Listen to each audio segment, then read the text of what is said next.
Hello, crafty people! How are you out there in the interwebs? So today is just simple and sweet, guys. Simple and sweet. Simple and sweet. That's what I am.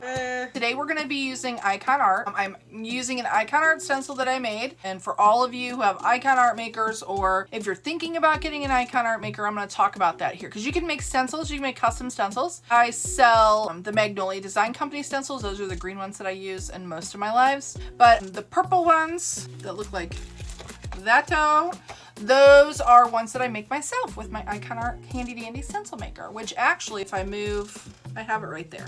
This is the most advanced, specialist, greatest stencil maker on the planet.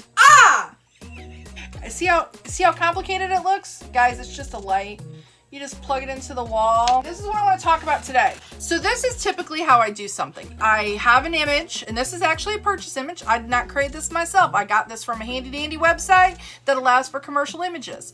And I got it, put it on my software that I use. And if you're wondering what software I use actually use Shortcuts a lot that I had when I had my vinyl cutter.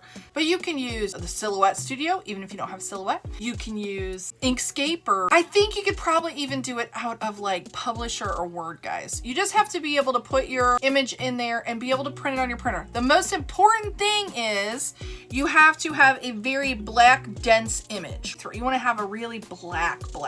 So you just have to play with your printer till it's black, because that's what actually makes the stencil. You have stencil film, which comes in blue or purple. The purple is textile film. That's what we'll be using today. You lay this like transparency over the film, you stick it under your handy dandy light, turn the handy dandy light on, take this over to the sink, you spray it out, and then you got yourself a stencil, guys, after it dries. But then you have to put it back under the light to actually like fuse the pores of the stencil to make it durable. You need to do that for about 2 to 3 minutes. So if you have any questions about the process, you can always shoot me a message. I am happy to share. I'm an open book of information on what I do. So you're saying, but Sherry, I don't like using the computer. I don't want to do all those things. Well, I have something for you. Guess what you can do? You can write on the transparency. That's what we're doing today. I'm doing this as a gift. It's my meatloaf recipe. I'm going to give this to my daughter, and I'm going to ink it on one of these flour sack towels. I just wrote it with a Sharpie on the transparency film. So anyways, okay, now I'm gonna shut up. I got these flour sack towels, but I got them at the Dollar General, and it was only $2, so they're $1 a piece. So I've got here, this is a Magnolia sticky mat. We're gonna use Speedball ink today, guys, too.